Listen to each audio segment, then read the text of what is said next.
Never eat this. It eats away at your nerves and causes nerve damage. Your toes shouldn't buzz when you lie in bed. Your hands shouldn't go numb when you open a jar. But for many people over 60, those are the first signs the nerves are wearing down. And here's the twist. It's not just age. In most cases, it's caused by a daily food habit you've been told is harmless. The truth is, that habit can quietly strip away the coating that protects your nerves. Today, I'll walk you through 3 fixes that may protect them, and the second one makes the others twice as effective. I've seen older adults in Japan change the order of what they eat and watch the buzzing fade, step by step. I'm Dr. Suzuki Sato, and for decades I've taught seniors how simple choices at the table can protect their independence. This isn't about perfection. It's about one small shift you can begin tonight. If you've ever felt that tingling, let us know in the comments when it hits you most. Let's start with the mistake almost nobody talks about. You've just heard that buzzing toes and clumsy fingers are not just age. Let's talk about what's really going on. Think about the wires inside your home. They're wrapped in insulation so the electricity flows where it's supposed to. Your nerves work the same way. They're wrapped in a protective coating that keeps signals smooth, steady, and strong. But when that coating starts breaking down, the signals get messy. That's when you feel tingling, burning, or numbness. Now here's the part nobody told you. Food choices are often the spark that wears those nerves down. It doesn't happen in one meal. It happens over years of repeating the same patterns: toast and juice at breakfast, sandwiches at lunch, pasta at dinner. These meals aren't bad, but stacked one after the other, they push blood sugar too high, too often. And every time that happens, it stresses the tiny blood vessels that feed your nerves. Let me paint the picture. A senior I worked with loved starting the day with a glass of orange juice and 2 slices of white toast. Mid-morning, her hands would shake just enough to make pouring tea tricky. By dinner, her feet buzzed so much that she kicked off her shoes just to get relief. She thought it was just part of turning 70, but the truth was, her meals were giving her nerves a roller coaster ride every single day. That roller coaster does damage over time. When blood sugar jumps, it's like pouring syrup through a straw. It clogs things up, makes it harder for oxygen and nutrients to reach your nerves, and slowly chips away at that protective coating. And here's where it gets even tougher. Nerves heal slowly, much slower than skin or muscle, which means the longer the damage goes on, the harder it becomes to bounce back. But here's the good news, and I want you to hold on to this. Just as nerves can be stressed by food, they can also be nourished and protected by food. Changing the order of what you eat, bringing in certain nutrients, and smoothing out that roller coaster makes a difference. I've seen it with my own eyes. Quick pause. Does this sound familiar to you? Do you notice the tingling gets worse at night, or maybe after meals? Drop your answer in the comments. It helps others realize they're not alone. Now, I want you to pay extra close attention here because this next part can change the way you think about meals forever. What most doctors call neuropathy is often linked to long-term high blood sugar. Even people who've never been told they have diabetes can have spikes that chip away at their nerves. In the United States, this is one of the most common causes of nerve problems in older adults. In Japan, the story looks a little different. Meals there often center on white rice, noodles, or bread. When these are eaten without enough protein or vegetables, the same spikes happen, just in a different way. 2 different cultures, same result: nerves that suffer. Here's why this matters for you. Once you know the pattern, you can break it. The fix doesn't have to be complicated. You don't have to give up everything you love. You don't need fancy equipment or extreme diets. You just need to understand how nerves react to food, and then flip the pattern so it protects them instead of harming them. Another story. A gentleman in his late 60s told me his balance was slipping. He felt like the floor was softer under his feet, almost like walking on cotton. He was scared it meant he'd lose his independence. What we discovered was simple.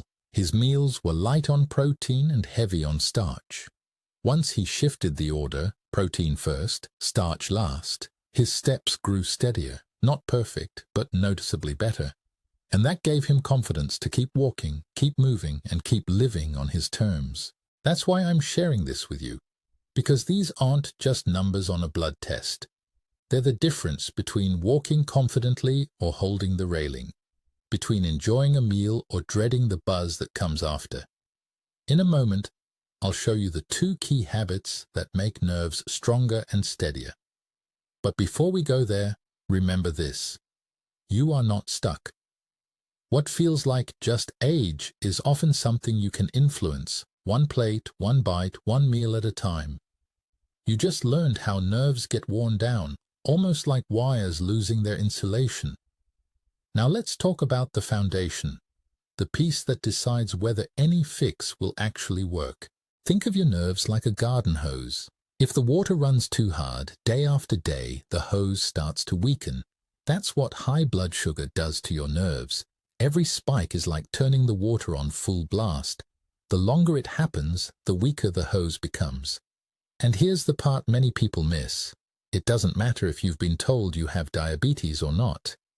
Even people who've never had that diagnosis can still have spikes after meals that slowly wear their nerves down. One woman I met loved her tea sweet and her bread warm. She never thought of herself as having sugar problems. Yet every afternoon, she noticed her hands felt shaky when she wrote her shopping list. Over time, her feet started buzzing at night. The connection wasn't obvious until we looked at her meals. Once she calmed those sugar surges, the buzzing eased. Now here's another piece of the puzzle: vitamin B12. This one is sneaky. As we age, our bodies don't absorb it as well. And if you take common medications like metformin for diabetes or acid blockers for heartburn, your levels can drop even faster. Low B12 starves your nerves of the very building blocks they need to repair themselves. It's like trying to fix a wall without bricks. The wall just crumbles. Have you ever had your B12 checked? Many seniors haven't, and yet a simple test could explain years of tingling, numbness, or weakness. If that resonates, mention it in the comments. You'll be surprised how many others are in the same boat. But there's also a caution here. Some people take large amounts of vitamin B6 thinking more is better. But in very high doses, B6 can actually damage nerves. That's why balance matters. It's not about taking the biggest pill. It's about getting the right nutrients in the right amounts. Let's circle back to something simple: hydration. Most people think, just drink more water. But for older adults, it's not always that easy. Cold water may not absorb as well. Warm tea, broth, or even warm water can be more comfortable and effective. And when your body is even slightly dehydrated, your blood gets thicker. That makes it harder for nutrients and oxygen to reach your nerves. So, something as simple as sipping a warm cup of tea with your meal can make a difference over time. Another hidden factor is sleep. Poor sleep makes pain signals louder and weakens your body's ability to regulate blood sugar the next day. Have you noticed the buzzing is worse after a restless night? That's not your imagination. Your body is more sensitive when it's tired. Something as small as having a light protein snack before bed, like yogurt, milk, or a handful of nuts, may help keep blood sugar steadier through the night. Pay close attention here because this is the foundation. If you steady blood sugar, support B12, avoid excess B6, stay hydrated, and improve sleep, you give your nerves a fighting chance.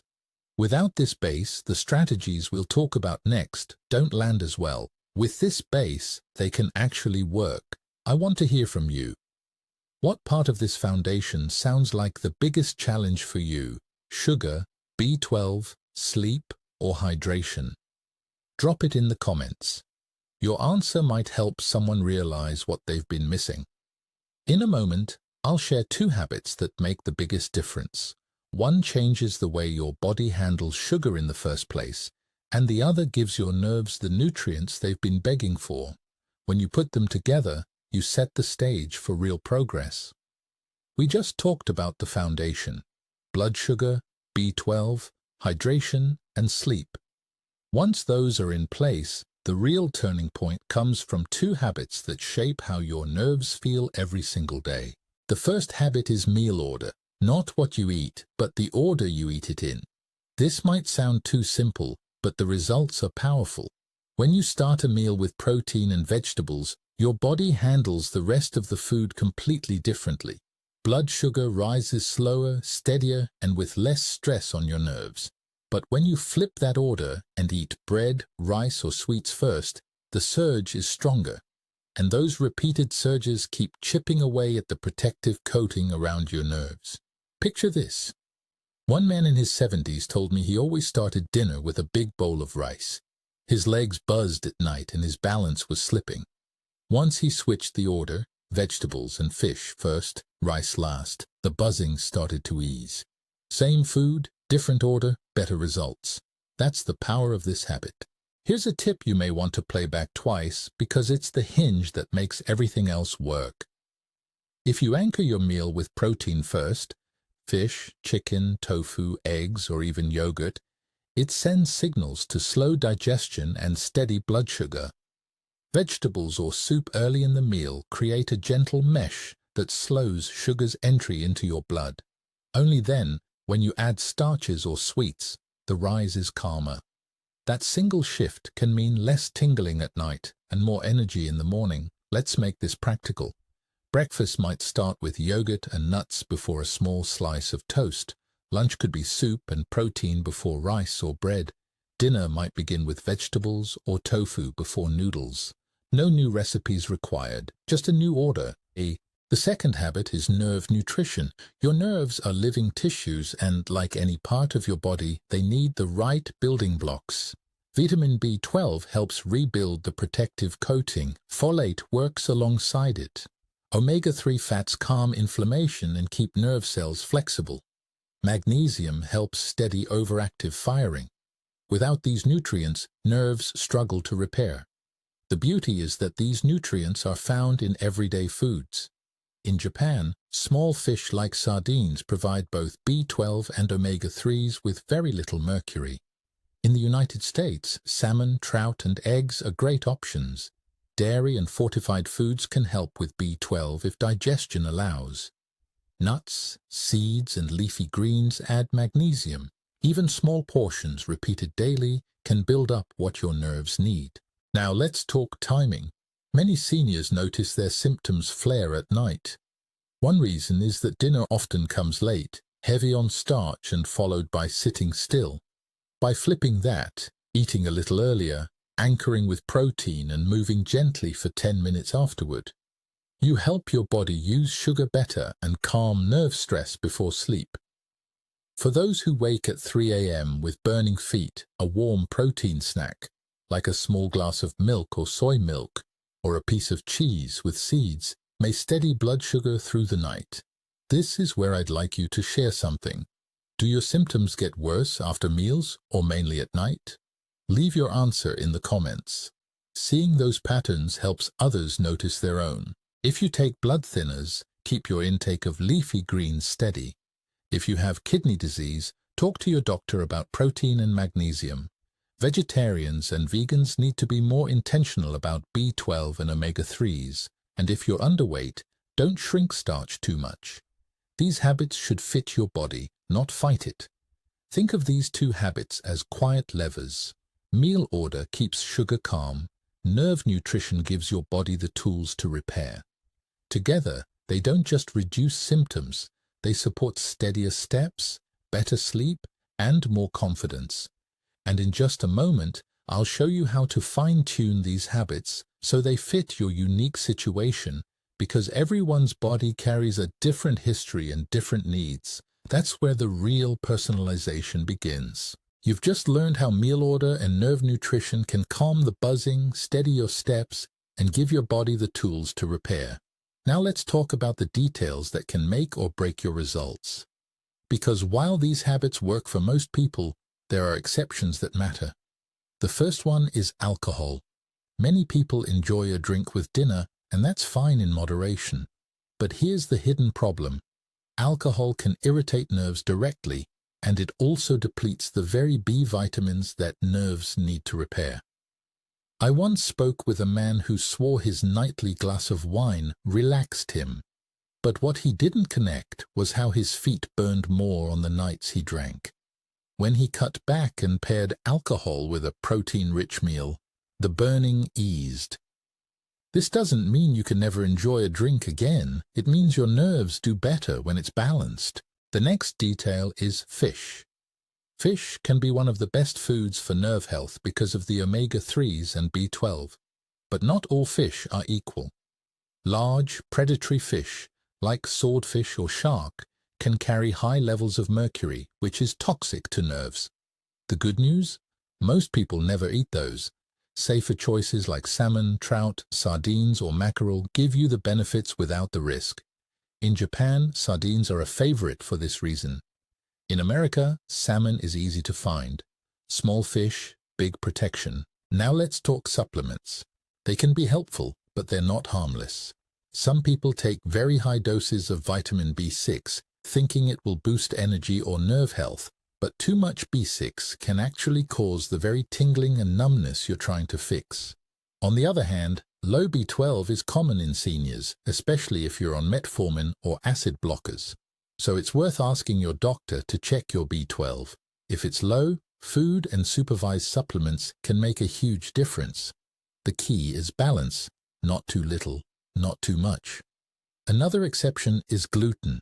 For most people, bread and pasta are not the enemy. But for a small group with celiac disease or gluten sensitivity, gluten can trigger inflammation that reaches the nerves. I've seen cases where tingling improved after removing gluten under medical guidance. This doesn't mean everyone should cut bread. It means if you've struggled for years with unexplained nerve issues, it may be worth a test. And here's something many forget: medications. Chemotherapy, certain antibiotics, and even some cholesterol drugs can aggravate nerve pain. That doesn't mean you should stop them on your own. It means if your symptoms worsened after starting a new medication, bring it up with your doctor. Sometimes a dose change or a different option helps. Let me ask you, have you ever noticed your symptoms getting worse after starting a new medication or changing your routine? Share your experience in the comments. You might help someone connect the dots for themselves.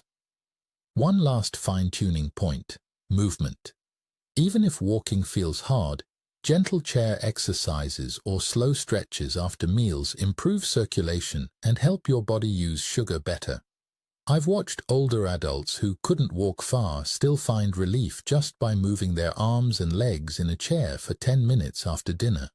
Small, consistent movement keeps blood flowing to the nerves. Remember this: nerves don't heal overnight, but small adjustments, cutting back alcohol, choosing the right fish, balancing supplements, testing for B12 or gluten sensitivity, and moving gently after meals, stack together over time. Each one reduces stress on your nerves and supports their repair. Here's the line I want you to remember: the details matter. The difference between tingling that gets worse and tingling that calms often comes down to these small, overlooked choices. In a moment, I'll pull everything together into a simple daily rhythm you can start using today. It won't be overwhelming. It will be one clear path you can follow right now. We've covered a lot: how nerves get damaged, the foundation they need, the 2 habits that change everything, and the details that fine-tune it all. Now let's bring it together into something you can actually use starting today. Picture your day like a gentle rhythm. You don't have to overhaul your diet or live in fear of every bite. You just need a flow that works with your body instead of against it. Imagine waking up and warming the body with tea, broth, or even warm water. That simple start hydrates you and prepares your nerves for steadier energy. Then, instead of reaching for bread or juice, you anchor breakfast with protein, yogurt with nuts, an egg, or tofu. If you still want toast or cereal, you enjoy it last, after your body already has what it needs to steady blood sugar. At midday, the same rhythm applies. Start with vegetables or a light soup. Add protein, fish, chicken, beans, or eggs. Then bring in rice, bread, or pasta last. It's not about removing foods. It's about arranging them in an order that calms your nerves instead of stressing them. Many people are surprised at how quickly they feel less afternoon shakiness just from this one change. Dinner can follow the same pattern. And here's where timing matters. Eating a little earlier, adding a gentle walk or chair movement afterward, and choosing protein first sets you up for calmer nights. For those who wake at 3 a.m. with buzzing feet, a small warm protein snack like milk, soy milk, or cheese with seeds may help steady your blood sugar while you sleep. Let's pause here for a quick check-in. Which meal of the day feels hardest for you to adjust? Breakfast, lunch, or dinner? Share it in the comments. You might be surprised how many people are struggling with the same one. Layer in the other small shifts we talked about. Keep alcohol limited and paired with protein. Choose smaller fish or salmon over larger ones. Make sure you're getting B12 checked if tingling is new, especially if you take metformin or acid blockers. Keep your leafy greens steady if you're on blood thinners. If you can't walk far, move in your chair after meals. Your nerves will thank you for the circulation. None of this is about perfection. It's about building momentum. Each small action is like laying another brick in a wall that protects your nerves. Miss a brick? The wall still stands, as long as you keep adding more. Over weeks and months, these little steps build real strength. Here's something worth hearing twice. Imperfect action is still progress. Too many people give up because they miss a day or fall back into old habits. But your nerves don't demand perfection. They respond to the overall rhythm. Even if you only follow these steps half the time, it's still a calmer, steadier path than where you started. Imagine yourself 6 months from now. Instead of worrying about every step, you're walking more confidently. Instead of dreading the buzzing at night, you're resting easier. That's what happens when the daily rhythm begins to shift. Not overnight, not by force, but by stacking small, consistent choices. And here's where I'd like to hear from you. What's the one change you feel ready to try today? Is it flipping your meal order, adding more B12 foods, or walking after dinner? Share it in the comments. You might inspire someone else to take that same first step. Now that we've built the plan, let's close with a simple reminder. Your nerves may heal slowly, but they do respond. Every warm cup, every protein-first meal, every gentle stretch after dinner sends the message that you're protecting them. And those signals, repeated day after day, can add up to years of steadier steps and stronger independence. We've walked through a full journey together. You now know that buzzing toes, clumsy fingers, or burning feet aren't just getting older. They're signs that your nerves are asking for help, and the good news is you can give them that help starting today. Think back on what you've learned. High sugar surges and low B12 can wear your nerves down. But meal order, nerve nutrition, and the right timing can protect them. Add in the small details: hydration, sleep, safer fish, balanced supplements, gentle movement, and suddenly you have a rhythm that supports steady hands, stronger steps, and calmer nights. Here's the line worth remembering: small daily actions compound into years of independence. You don't have to be perfect. You just have to be consistent enough that your nerves feel the difference. Even if you only flip your meal order once today, that's a win. Even if you add 1 serving of salmon this week, that's progress. Now, I'd love to hear from you. What's the one step you'll try first? Write it in the comments. Your answer may spark the exact idea another person needs to begin. And if this video has been helpful, subscribing ensures we can keep bringing you simple, science-backed steps every week. Only a small share of viewers are subscribed, yet it's the best way to stay connected to information that protects your health and independence. Picture yourself 6 months from now, walking more confidently, sleeping more soundly, and feeling less of that buzzing that once worried you. That future starts with one change today, so take that step. Protect your nerves, and carry this thought with you.